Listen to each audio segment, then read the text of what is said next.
Surat police કમિશનરના પીએને માર માર્યો હોવાના સીસીટીવી ફૂટેજ સામે આવ્યા છે।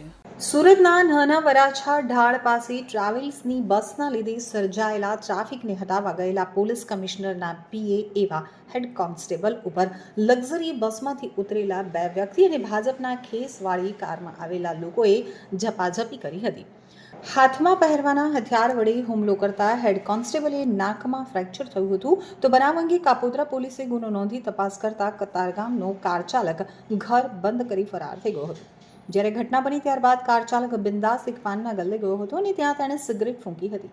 બાદમાં કાર મૂકી ફરાર થઈ ગયો હતો, જેના સીસીટીવી ફૂટેજ પણ સામે આવ્યા છે।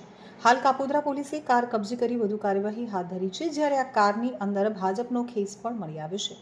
મળતી માહિતી પ્રમાણે મૂળ ભાવનગર જેસરના બિલ્લા ગામના વતની અને નાના વરાછા પટેલ ફળિયાની પાછળ ગિરનાર સોસાયટીમાં રહેતા હેડ કોન્સ્ટેબલ અક્ષયકુમાર છગનભાઈ આહિર પરિવાર સાથે રહે છે।